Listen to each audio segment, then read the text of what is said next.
Esta noche contamos con la participación del Laboratorio Sanofi Vacunas en nuestro programa de educación médica continua y le agradecemos su apoyo a la sesión de este mes titulada Estrategia de vacunación contra influenza en pediatría, vacunación en la edad escolar. Y para esto voy a presentar al doctor Sarbelio Moreno Espinosa.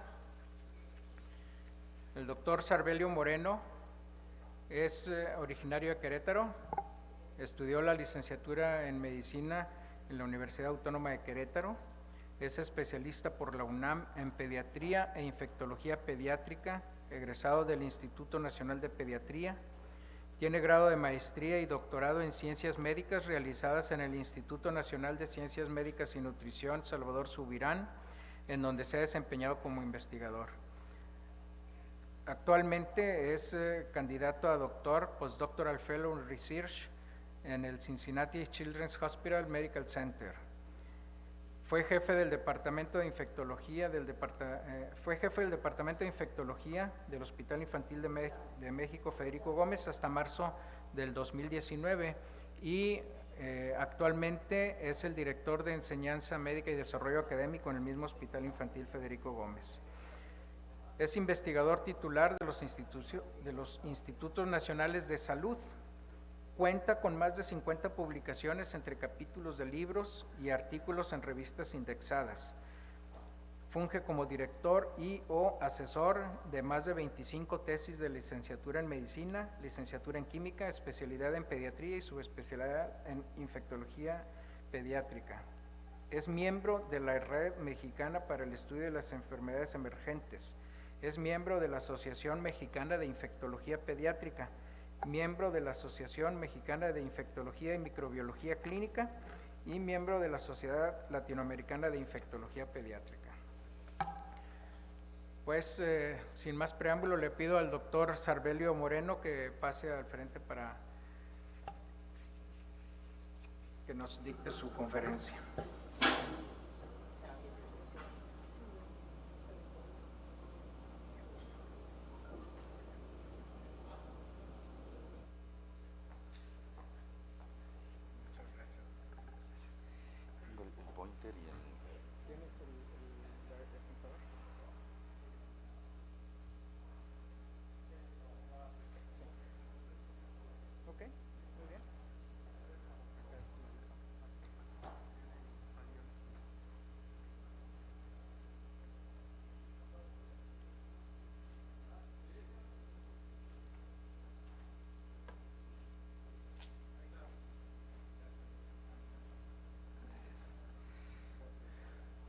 Hola, ¿qué tal? Muy buenas noches. Agradezco que me hayan hecho el favor de invitar a compartir aquí con ustedes.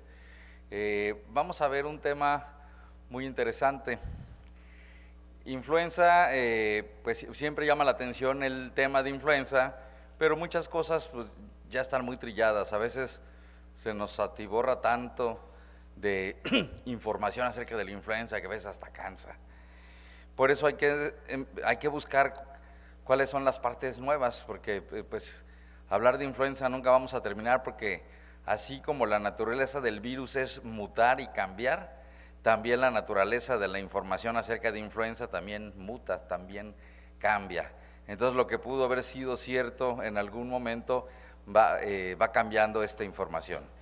Vamos a hablar de una estrategia, una probable estrategia que se ha planteado en los últimos años para tratar de ser más eficientes en la vacunación contra la influenza. Entonces ahorita vamos a platicar un poquito de cómo es la situación o qué diferencias tiene influenza en el niño con respecto a la influenza global o como la influenza en el adulto, porque muchos de los esquemas o mucho de la forma de abordar al virus de influenza responde a cómo se hace en los adultos, ya que los adultos es la población que tiene mayor morbilidad, porque por su misma naturaleza de adultos tienen más comorbilidades y son más susceptibles en algunas cosas, y los niños generalmente se enferman los niños sanos. Sí se enferman los niños con comorbilidades, pero el niño sano es el que más infecta. Y ahorita vamos a hablar de algunos estudios y algunas publicaciones donde nos habla de esto.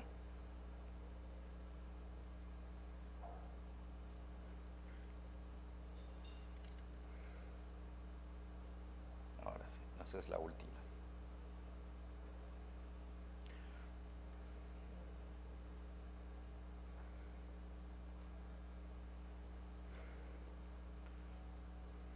Bueno, entonces primero vamos a hacer un planteamiento del problema, cuál es la situación actual de influenza.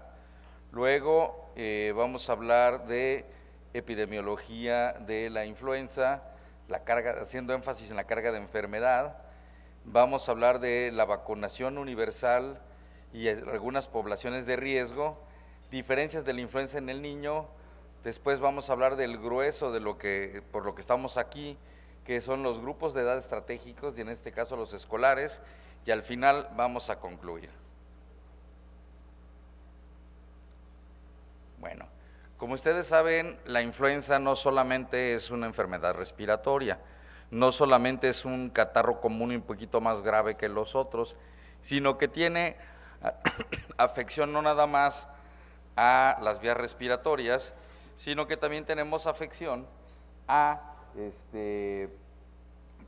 sistema nervioso central, tenemos síntomas no respiratorios como cefalea, confusión, también tenemos síntomas gastrointestinales como náusea, vómito, diarrea, y síntomas musculares como mialgias, como fatiga, la sensación esa de que, ¿cómo te sientes? Pues siento como si me hubiera atropellado un tren. Siempre decimos, ¿cuál es el algoritmo de preguntas cuando alguien tiene influenza?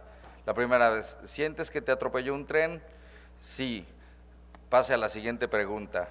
¿Te atropelló un tren? Si dices que sí, pues ya es accidente por vehículo en movimiento, policontundido, pero si no, es que tienes influenza. Es algo que caracteriza, que uno se siente súper mal cuando tiene influenza. Y lo mismo las complicaciones.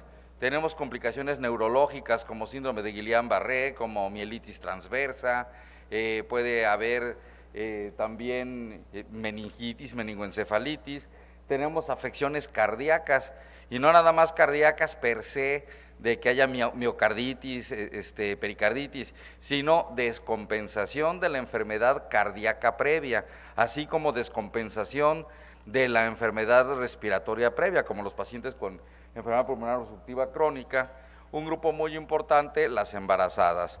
Antes decíamos que a las embarazadas había que vacunarlas contra pertusis para proteger al niño, y contra influenza para proteger a la embarazada. Pues estamos un poquito lejos de eso, porque también cuando vacunamos de influenza protegemos al niño. ¿Por qué? Porque además de prevenir complicaciones en la embarazada, vamos a prevenir partos pretérmino, vamos a prevenir complicaciones durante el parto, vamos a prevenir talla y peso bajo al nacimiento en los niños. Y también afecciones importantes en el sistema musculoesquelético, como miositis y otras complicaciones. Entonces, estamos ante una enfermedad global, una enfermedad que no nada más es respiratoria, sino que también es una enfermedad con gran afectación sistémica. Ahora, ¿cuál es la carga de enfermedad? ¿Cuál es la situación en México? Bueno, primero les pongo un reporte global. En Estados Unidos ocupa como la sexta causa de neumonías adquiridas en la comunidad, ¿sí?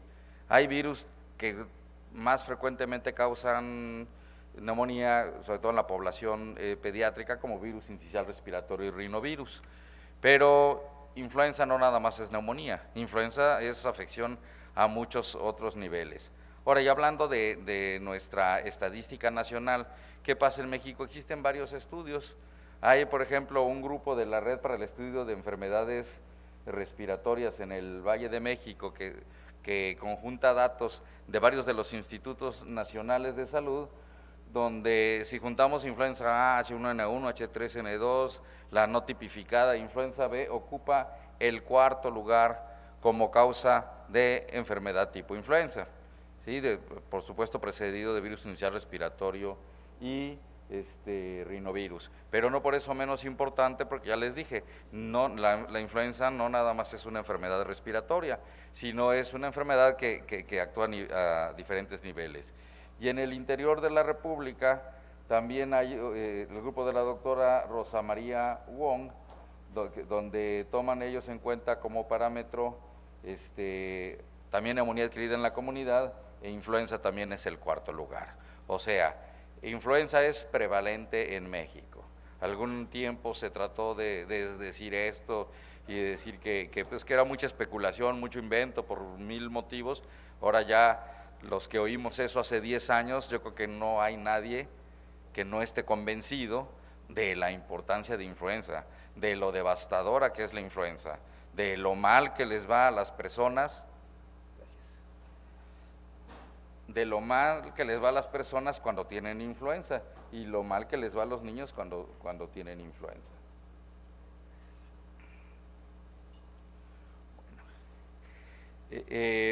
Casi todos los virus respiratorios pueden ocasionar todos los síndromes respiratorios.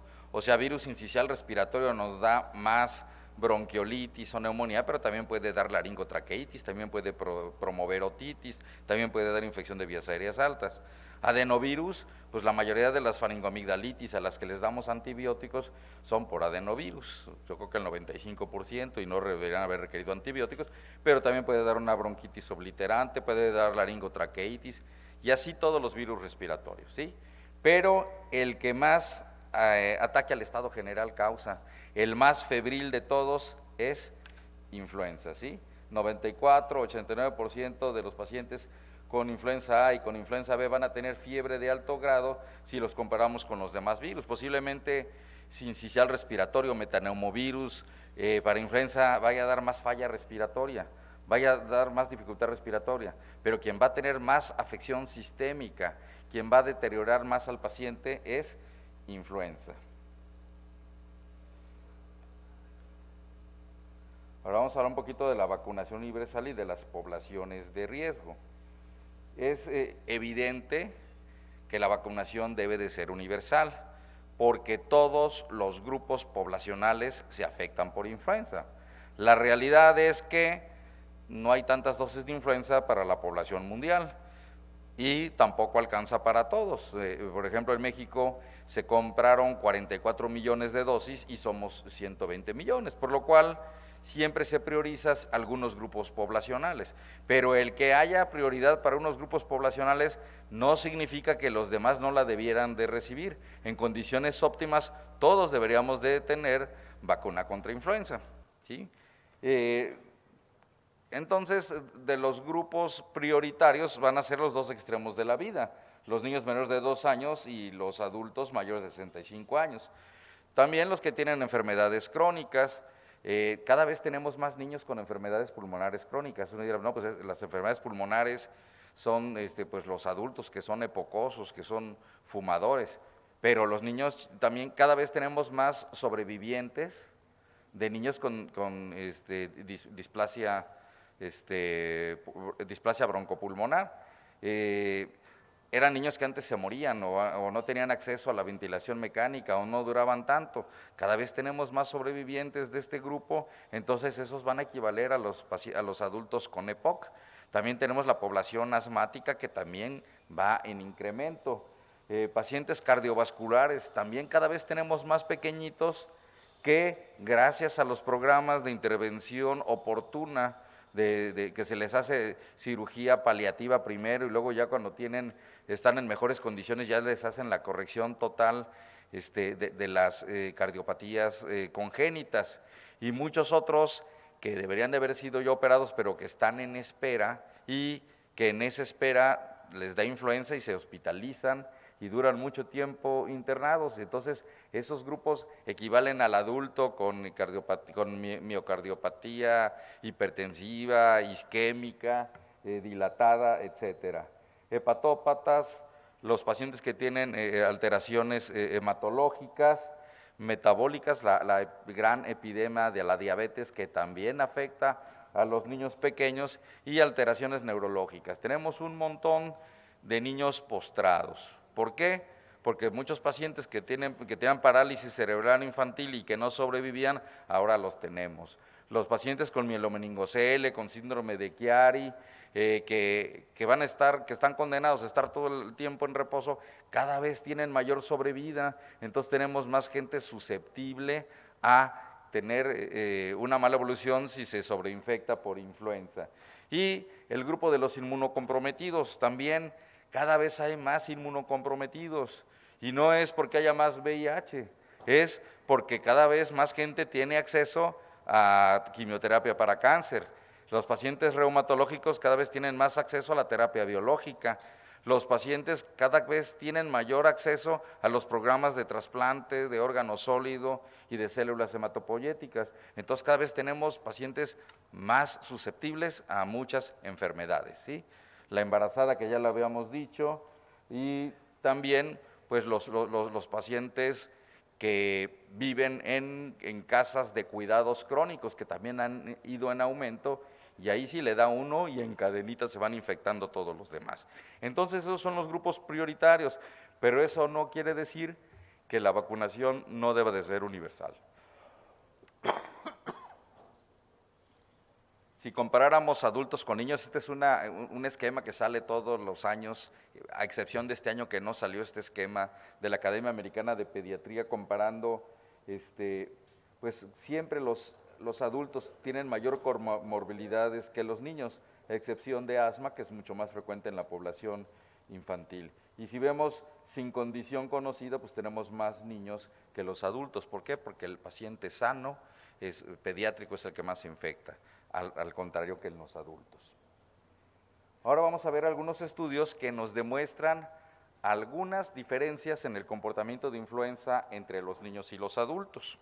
Para empezar, un adulto, en todos los estudios, en todos los metaanálisis, el que la influenza sea H1N1 es un factor de riesgo con respecto a los otros pacientes con influenza, pero en los niños es algo diferente.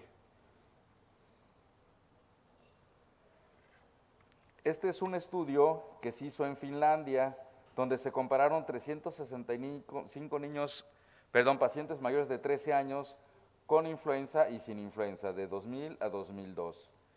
El síntoma más importante de todos fue la fiebre, y mientras mayor es la fiebre, es más frecuente en los pacientes con influenza.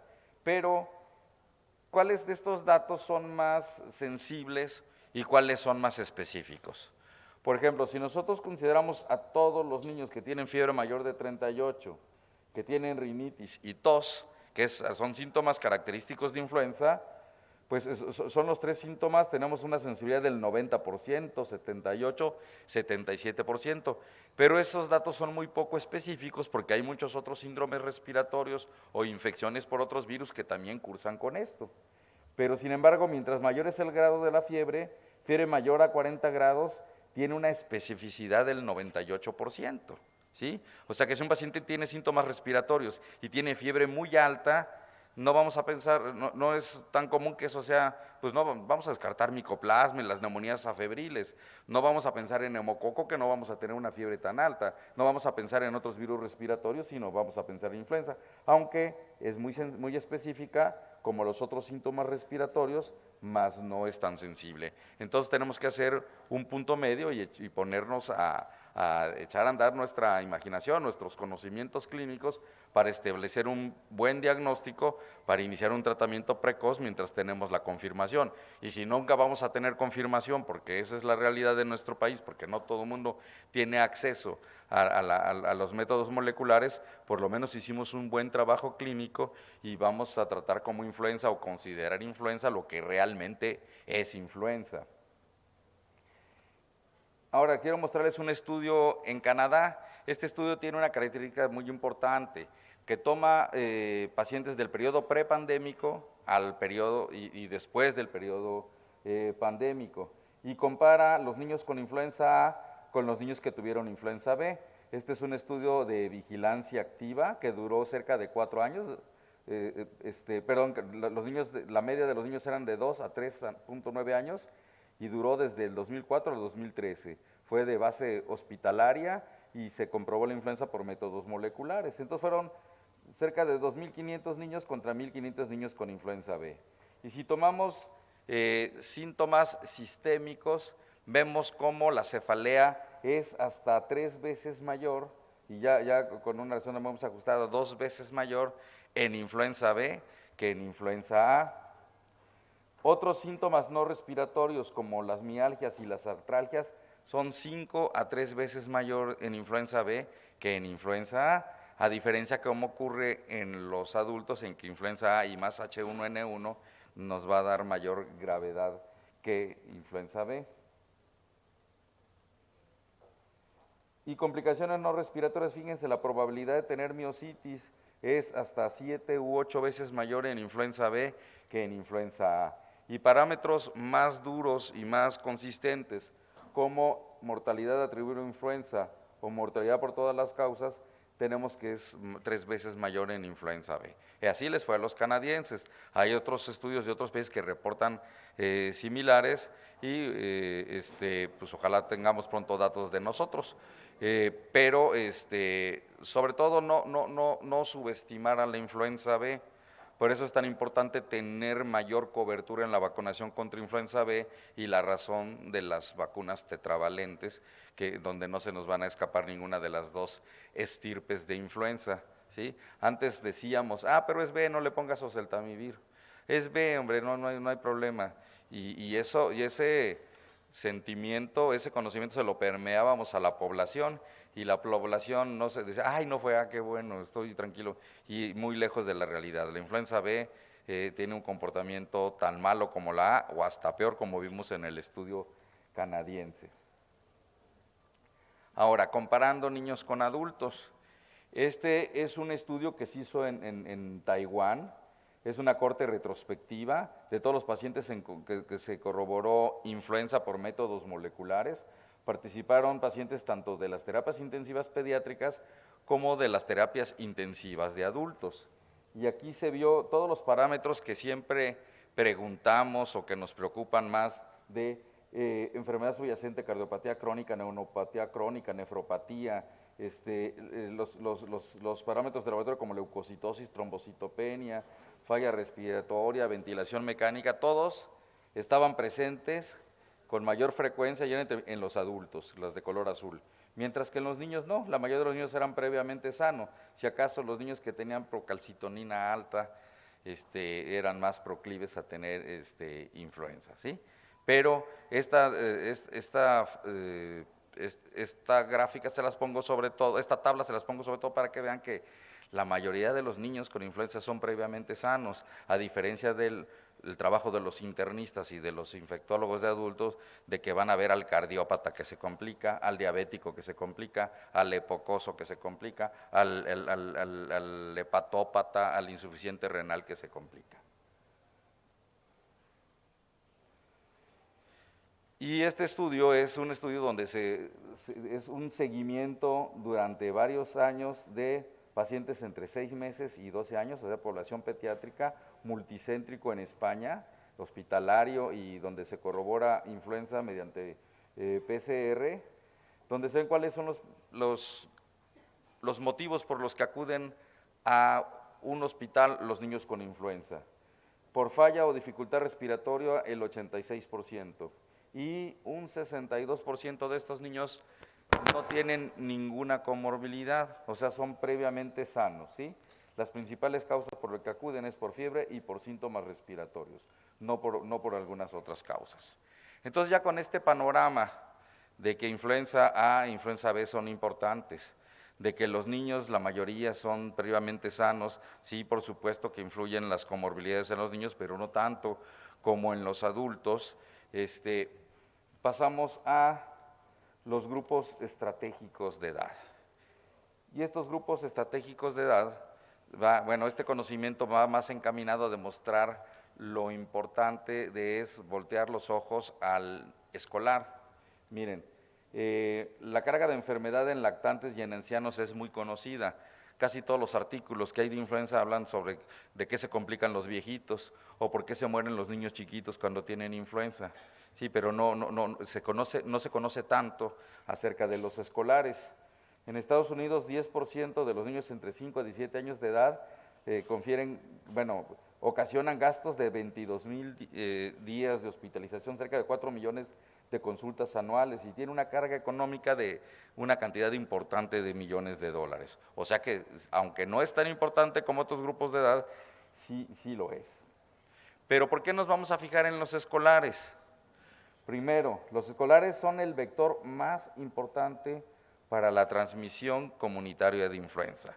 ¿Y cuáles son las causas de esto? Número 1, los niños de 5 a 18 años tienen una tasa de ataque de 30 a 50%. El viejito tiene una tasa de ataque del 10%. El lactante tiene una tasa de ataque del 20%. Nada comparable con 30 y 50 del escolar, que es el más alto. Además, excretan el virus en mayor cantidad y durante periodos más prolongados. Con estas características es la forma perfecta de inicio y amplificación de esparcimiento en la comunidad. Y hay que tomar dos cosas muy importantes. Primero, son los primeros que se infectan, y segundo, son los que tienen mayor índice de contacto social. ¿Por qué? Porque el escolar que se infecta va a ir a ver a su hermanito chiquito, va a ir con sus papás, va a ir a ver a la abuelita, va a ir al centro comercial, va a ir a la escuela, y es una máquina de contagio. Este niño fue a ver a su primito, su hermanito con cáncer, fue a ver a su abuelita, fue a ver a su tía embarazada, estuvo un rato con los muchachos o amigos de su hermano mayor, está con los bebés. Entonces el escolar es el que anda por todos lados transmitiendo influenza. Y un ejemplo muy claro de esto es lo que pasó en Japón. En Japón, una costumbre muy importante era vacunar a la población escolar. Bueno, tenían fondos, tenían dinero. Y si comparamos Estados Unidos con Japón, tanto en mortalidad por todas las causas como mortalidad por neumonía e influenza, fíjense cómo antes de vacunar, pues la mortalidad era más alta en Japón que en Estados Unidos. En el momento en que empezaron ellos a vacunar a los escolares, bajó de una manera importante, mientras que en Estados Unidos seguía igual de alta que antes. Y por algún motivo, yo creo que se enteraron que la población pediátrica no es el grupo de mayor morbilidad y mortalidad, entonces bajaron la guardia y dicen, no, pues ¿para qué? Si no son los que hay que vacunar nomás viejitos y niños chiquitos, y se les volvió a ir para arriba la mortalidad, en cualquiera de los dos parámetros, muerte por todas las causas o influenza y neumonía. Si nosotros comparamos a los dos países, exceso de muertes por todas las causas y exceso de muertes de tuberculosis e influenza, en un mapa más ampliado, viendo toda la época previa a la vacunación, fíjense, en el momento en que empiezan a vacunar escolares disminuye, mientras que en Estados Unidos permanece igual. En el momento que dejan de vacunar se va hasta arriba otra vez en Japón, y Estados Unidos, que tiende más a la vacunación universal, permanece no tan alto. Y en este esquema vamos a relacionar dosis aplicadas de vacuna contra influenza con mortalidad, ¿sí? En Japón no se vacunaba, había gran mortalidad. De repente se ponen mucho más dosis, las dosis son estas barras, entonces baja.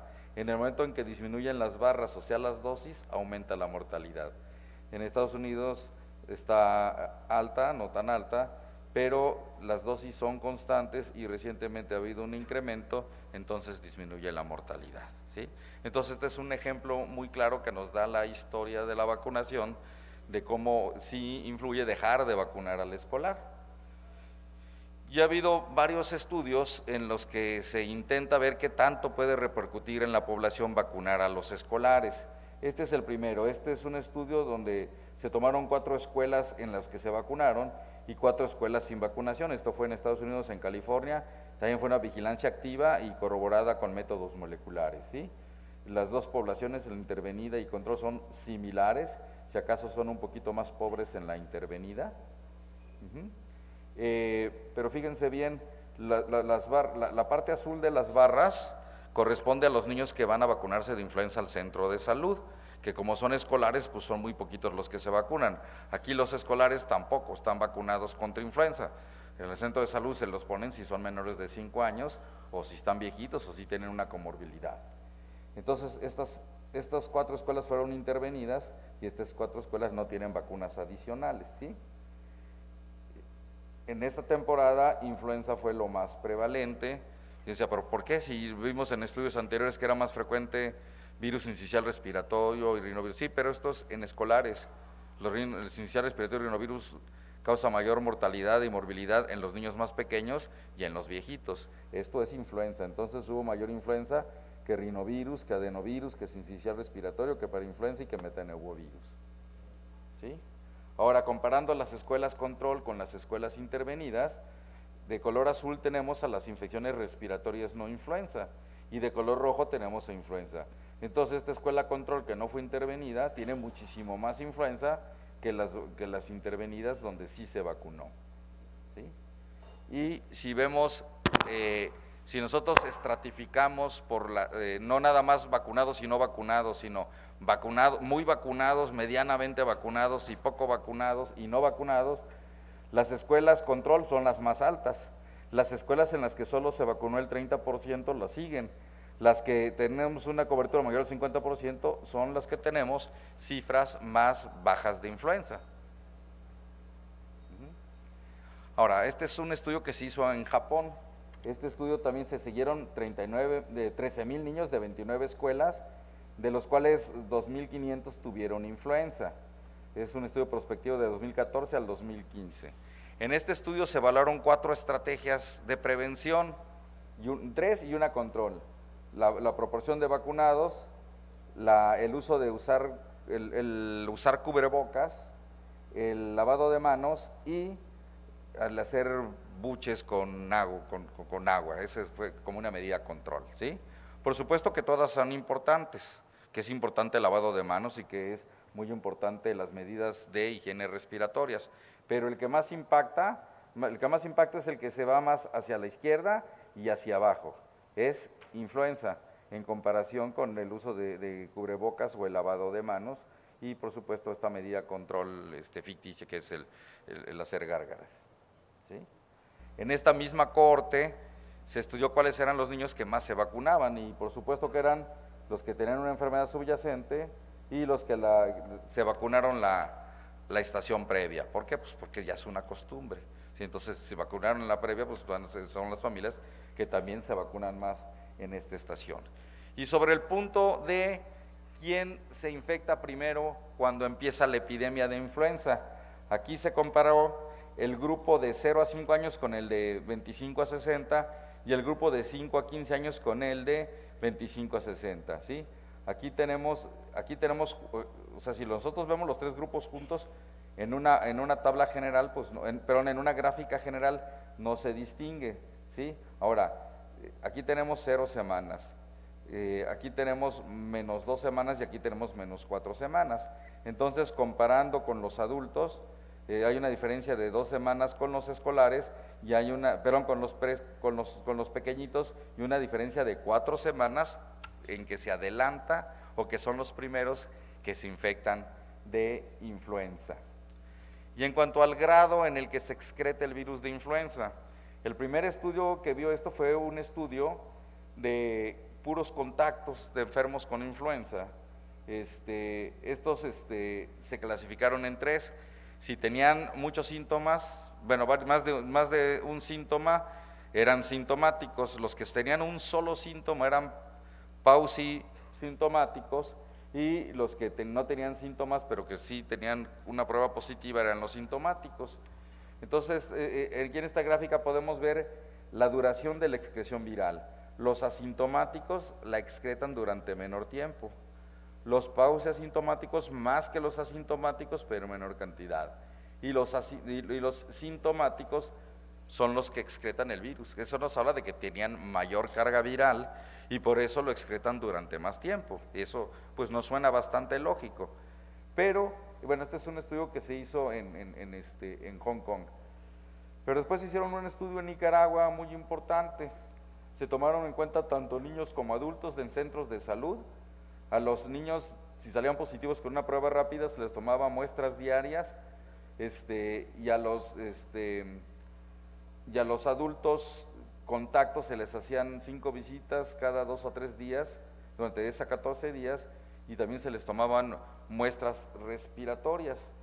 De 168 casos, de 168 contactos, de 2012 a 2014 hubo 144 casos dentro de los casos y 112 de los contactos positivos para influenza. Entonces tenemos una población adulta, escolar y preescolar. Y fíjense cómo los preescolares son los que más excretan, seguido de los escolares, mientras que los adultos son los que menos excretan el virus de influenza. Entonces esto le da todavía más validez a vacunar este grupo de edad.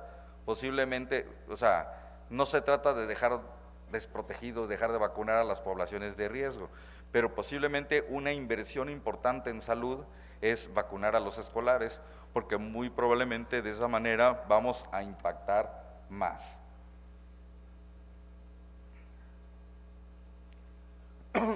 Este es un estudio que se hizo en Japón,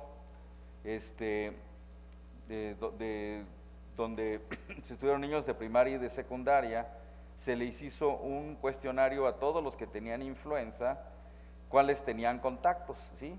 Y por lo menos un contacto, el 98% tenían, y mayor número de contactos pues era menos. Estos son la población estudiada y estos son los datos totales de la población. Pero fíjense lo más importante, ¿cuál es la población donde hay más casos de influenza, mayor número de casos primarios y mayor número de casos secundarios? La población de 10 a 19 años. Esto si lo vemos por edad. Si lo vemos por grupos escolares, los niños de primaria y los niños de secundaria son los que tuvieron más influenza que los niños de preescolar, o que los de preparatoria, más casos primarios y más casos secundarios. Y por último, esto es un metaanálisis de los estudios donde vacunando a escolares se puede impactar en otros grupos de población. Sí les quiero decir que esto se hizo con la vacuna, la mayoría de estos estudios se hicieron con la vacuna de virus vivos atenuados, la que se aplica por aerosol, no es la vacuna que ponemos, pero la efectividad en la protección indirecta, o sea, otros grupos, en la mayoría de los estudios coinciden de que sí hay, ¿sí? Cuando vacunamos escolares sobre los otros grupos. Y por último vamos a concluir. Entonces, vemos que la influenza es una enfermedad respiratoria que tiene afección sistémica, que no nada más va a afectar lo respiratorio, sino que va a haber un gran deterioro del estado general de los pacientes que tienen influenza. Hay gran morbimortalidad en todo el mundo y en varios grupos de edad. Afecta a niños previamente sanos. Por supuesto que las comorbilidades empeoran la evolución de la influenza, y los escolares, a pesar de no ser el grupo de mayor morbilidad y mortalidad, tienen un papel importante en la transmisión. La vacuna en los escolares puede influir indirectamente en protección contra la influenza en otros grupos de edad, y eso se demostró en Japón durante el tiempo que se vacunaron escolares, y en el momento en que se dejan de vacunar, cómo aumenta la mortalidad en todos los grupos poblacionales. Entonces, no nada más los niños están bien enojados porque nada más ellos los vacunaron, y los cobardes de sus papás y de sus doctores no se vacunaron, porque cuando llegan a vacunar al hospital, los médicos se esconden, sobre todo los cirujanos y los neurocirujanos, y todo el mundo está atrás de la puerta, y desgraciadamente no pasamos de 30% de médicos, aunque la vacuna la tengamos gratis. Muchas gracias.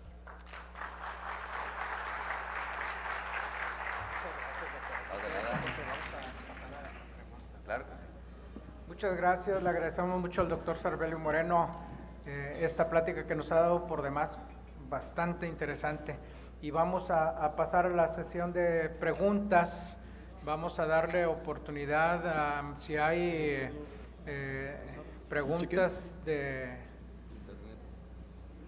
de quienes nos siguen por live stream. Adelante, doctor Hernán.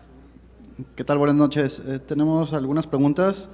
La doctora Flora Adriana Arellano pregunta si la vacuna para adultos y para pacientes pediátricos es la misma y de qué depende. La vacuna trivalente, que es la que se pone en el sector salud, y la vacuna tetravalente, que es la que aplicamos en la consulta, son exactamente la misma. Varía en dosis en los niños más pequeñitos, en los menores de 3 años, pero tienen los mismos constituyentes. La vacuna en todo el mundo, la única diferencia es hemisferio norte y hemisferio sur, donde circulan diferentes virus y en diferente época del año. Esas son las únicas vacunas que son diferentes. Pero de las vacunas del hemisferio norte, la que hacen cada uno de los 4 o 5 laboratorios, bueno, principalmente 2 laboratorios, pero a veces le entran a la competencia 2 o 3 más, son exactamente los mismos virus. Eso es por normativa de la Organización Mundial de la Salud. El doctor Héctor Garza pregunta si para el diagnóstico de influenza la base sea la clínica o el laboratorio. O sea, la sospecha clínica es bien importante, porque si no vamos a empezar a hacerle pruebas de laboratorio a todo mundo. Aparte, para nuestro método, primero, para nuestro sistema de salud, no todo mundo tiene el acceso a estas pruebas moleculares. Luego, tenemos que empezarle tratamiento al paciente antes de que tengamos el resultado.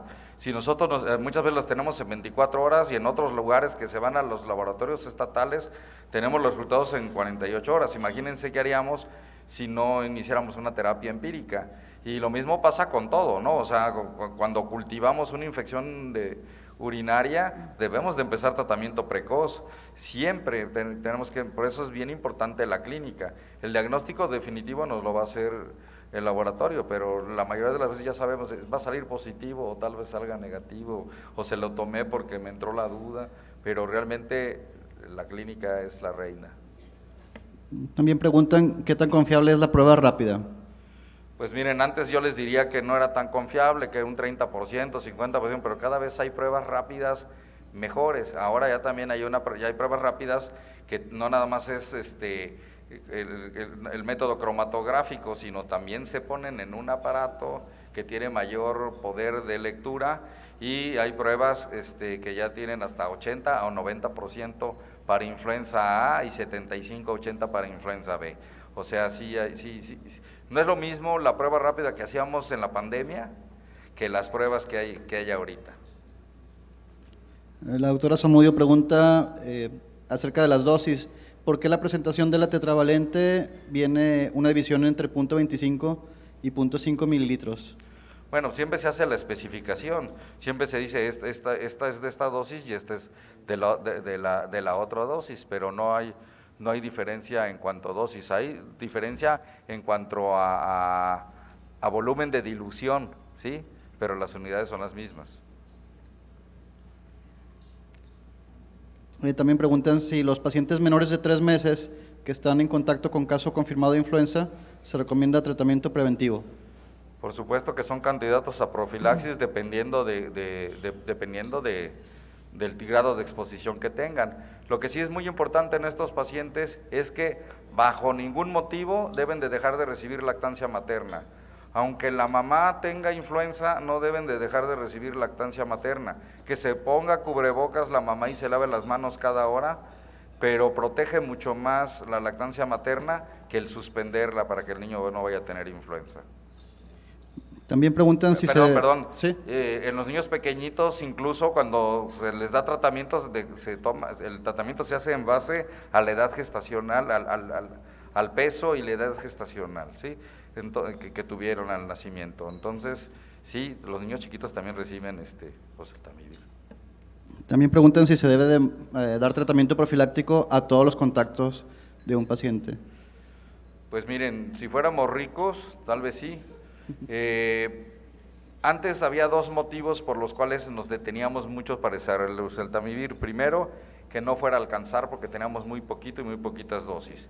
Segundo, los efectos adversos, que sí, a veces vemos muchos pacientes, a veces el paciente tiene insomnio, a veces delira un poquito, ¿sí? Aunque es muchísimo mayor el efecto positivo, pero realmente no hacen insuficiencia renal, no hacen insuficiencia hepática, no se hipertensan, no les da muerte súbita, o sea, no tenemos tanto problema. Y el segundo era la resistencia. Por ejemplo, este año el INDRE reportó 0 resistencia a oseltamivir. O sea, todas las cepas que llegan de todo el país, aparte de hacer la labor del estudio genético y epidemiológico que hace cada país para mandar su información a la Organización Mundial de la Salud para que se decida qué cepas debe tener la vacuna, también uno de los trabajos que se hace en el INDRE es ver la susceptibilidad a oseltamivir, y este año se reportó 0, a veces se reporta .001, pero es 0. Entonces eran los 2 motivos por los cuales nos deteníamos. Por supuesto que tenemos que llevar a cabo las buenas prácticas clínicas en cuanto al uso de medicamento, y no debemos de dar profilaxis innecesarias. Si el paciente se corrobora y el paciente es un paciente de riesgo, por supuesto que se debe de dar profilaxis. El doctor Dante Fuentes pregunta si sale una prueba rápida positiva, si es obligatorio hacer una prueba confirmatoria. Más bien sería si es negativa. La prueba rápida es muy específica. Si la prueba rápida es positiva, es positivo. Si la prueba rápida es negativa, tenemos una probabilidad de que sí sea positiva. Y por último, la doctora… Bueno, una cosa muy importante, las otras pruebas, sobre todo las que se usan en algunos laboratorios, no solamente detectan influenza, sino otros, hay hasta como para 13 a 18 virus respiratorios, por eso esa sí es una diferencia importante. Muchas veces tenemos coinfecciones.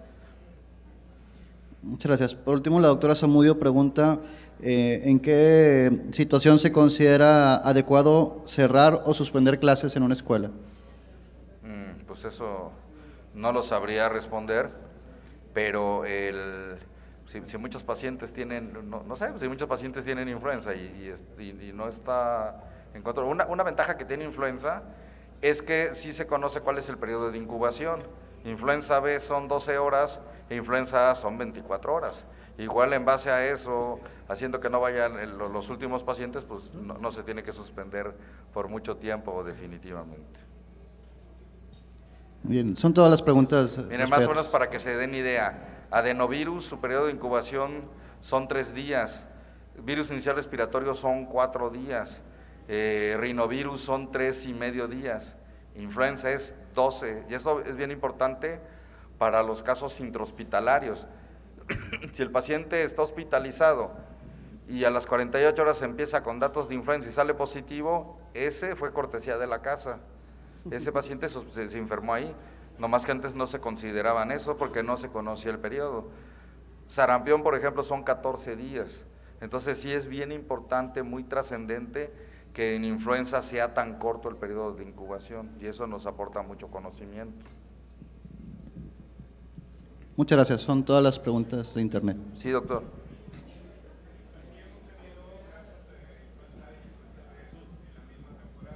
Jesús. Sí, yo tuve un paciente que tuvo 3 en la misma temporada. Okay. Tuvo H1N1, tuvo H3N2 y tuvo B.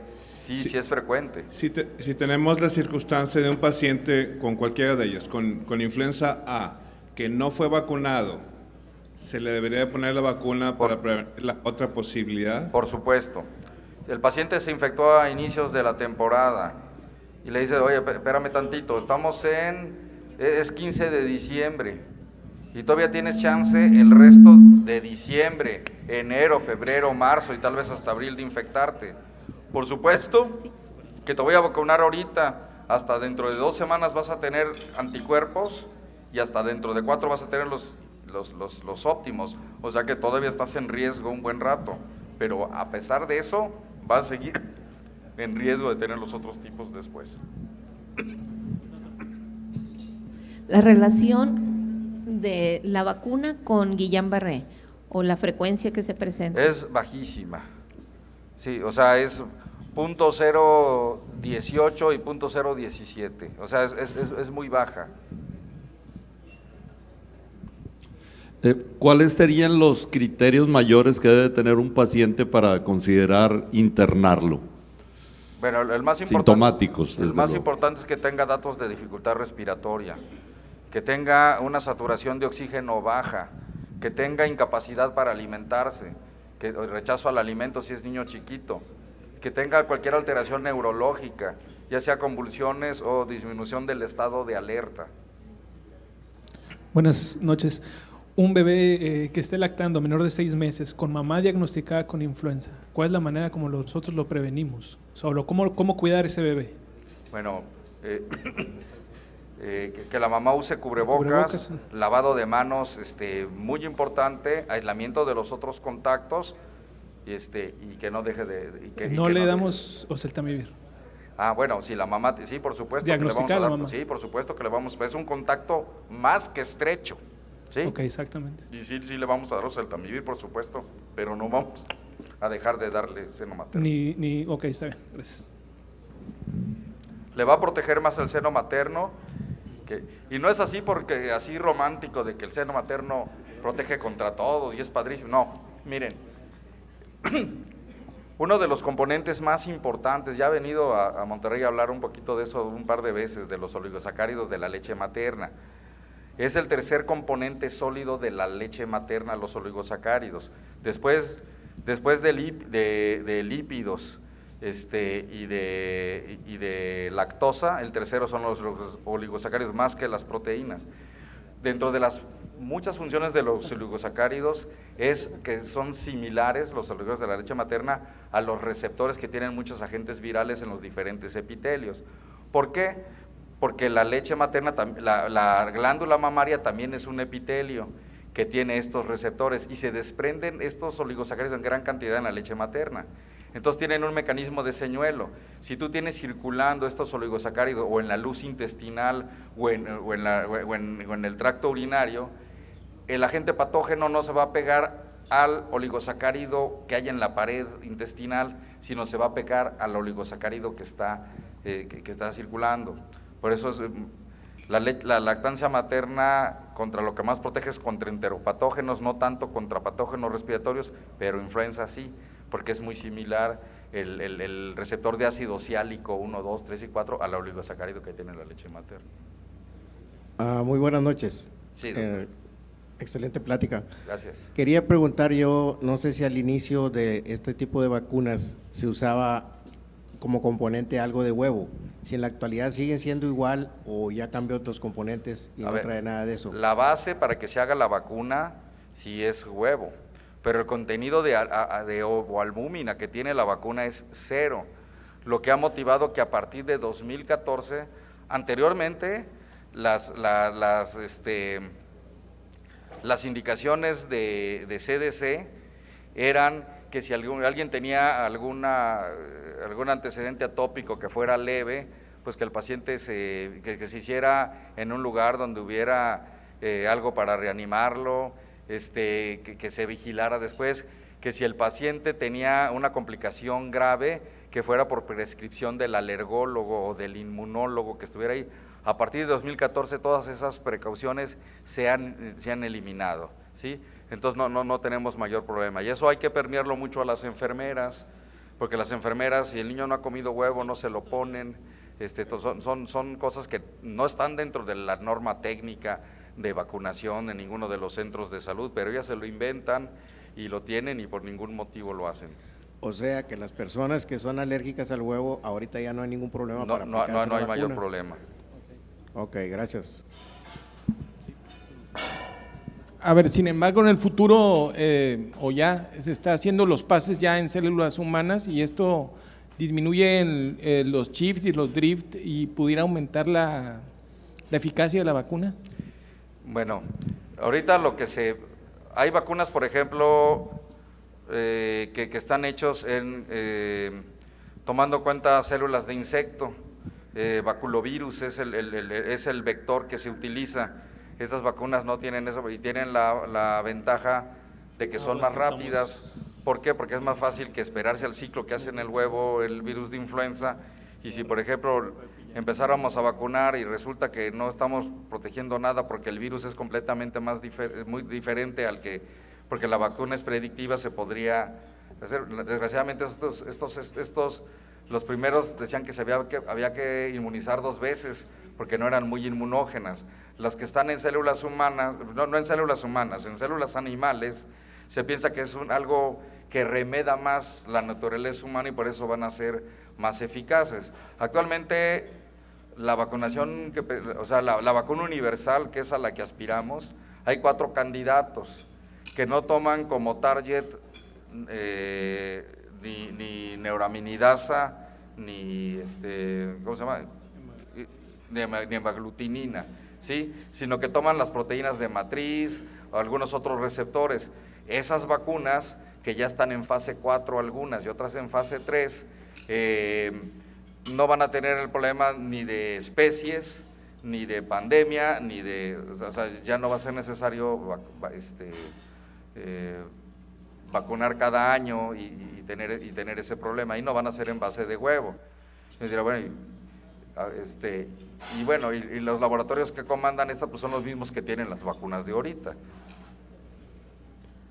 Buenas noches, doctor. Gracias por su presentación. Felicitaciones, muy completa. ¿Hay alguna modificación en el cuadro clínico de los pacientes que están vacunados con la vacuna de 4 serotipos y que tienen infección por influenza? No, la diferencia es en cuanto a la protección. Por ejemplo, el año pasado hubo más Yamagata y la vacuna tenía Victoria. Entonces estaban muy poco protegidos contra influenza B, porque era diferente serotipo el que tenía al otro, entonces no protegía nada. En vez de ser trivalente pasó a ser bivalente. Por ejemplo, cuando hace 2 años que mutó H3N2 en el pase de huevo, y pues en vez de ser trivalente era bivalente, y si aparte les dio Yamagata y tenía Victoria, pues era monovalente, ¿sí? La diferencia no es en cuanto al cuadro clínico, sino en cuanto a la susceptibilidad. Pero algo que sí es bien importante, y sí me gusta mucho decirlo, la población mexicana es muy fiel a la vacunación, pero la vacuna de influenza es antipopular, nadie la quiere, ¿sí? Cuesta mucho trabajo porque hay muchos mitos. Entonces el mensaje que le tenemos que dar a la población es, primero, es una vacuna fraccionada, no es una vacuna de virus vivos, por lo cual es imposible que dé infección respiratoria cuando se aplica. Paralelo a la vacunación, por ejemplo, cuando se hace bien, que es en otoño, pues cuando tenemos la colita del adenovirus y empieza el otro adenovirus, no el de síndrome faringoconjuntival, sino el de neumonía.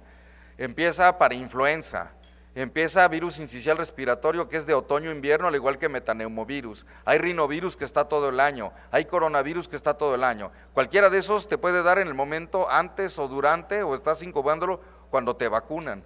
Entonces, es imposible que la vacuna cause esos síntomas respiratorios. Puede causar fiebre, puede causar dolor, hinchazón, pero no enfermedad respiratoria. Entonces eso lo tiene que entender bien, pero nosotros somos los que tenemos que transmitirlo. Y aparte creerlo, porque muchas veces no nos la ponemos porque pensamos que nos vamos a poner peor. Y segundo, no es una vacuna tan eficiente como las otras. O sea, sarampión y polio protegen 100% contra infectarse. Rotavirus y neumococo no protegen contra infectarse, pero sí contra enfermarte gravemente, ¿sí? Y influenza protege 30 a 70%, protege más en los niños que en los adultos, pero, su principal protección cercana al 100% es contra neumonía, hospitalización y muerte. Y eso demuestra porque la mayoría de los niños que se mueren no estaban vacunados. Entonces aquí sí, posible, porque mucha gente ya no cree, es que me la puse y de todos modos me enfermé. Momento, sí te enfermaste, pero no te enfermaste como te podías haber enfermado si no estuvieras vacunado. Gracias. Sí, doctora.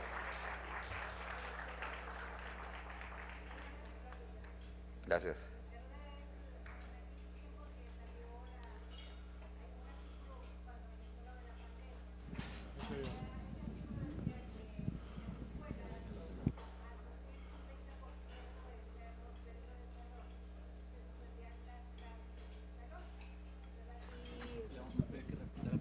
Sí, Ok.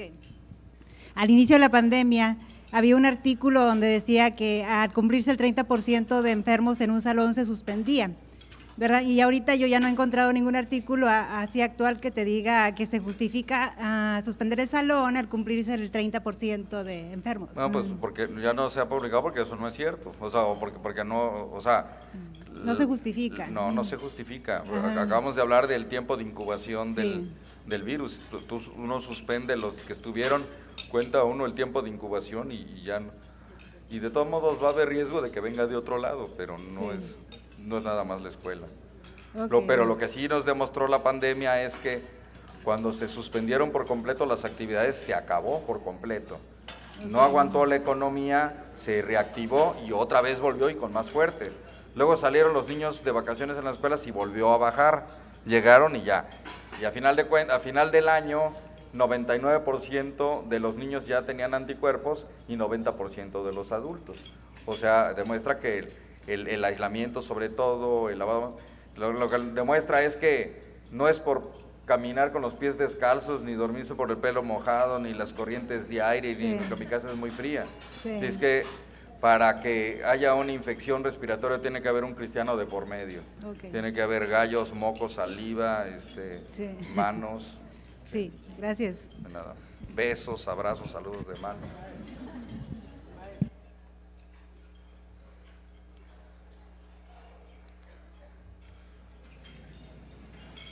Disculpen, buenas noches. Tal vez ya lo dijeron, pero cuando aislamos un paciente con influenza, ¿cuántos días le decimos que no vaya a la escuela? Miren, si el paciente no tiene tratamiento son 10 días, porque es el tiempo que se excreta.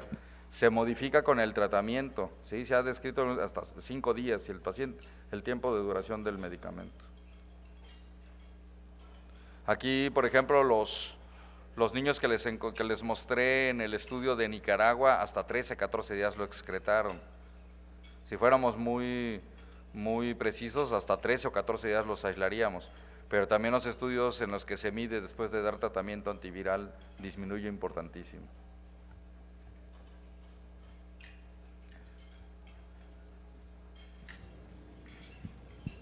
Bueno, le agradecemos mucho al doctor, no se me vaya, agradecemos mucho al doctor Sarbelio Moreno y queremos darle un reconocimiento por parte del Colegio de Pediatría por su participación como conferencista en esta primera sesión mensual del colegio. Muchas gracias, doctor.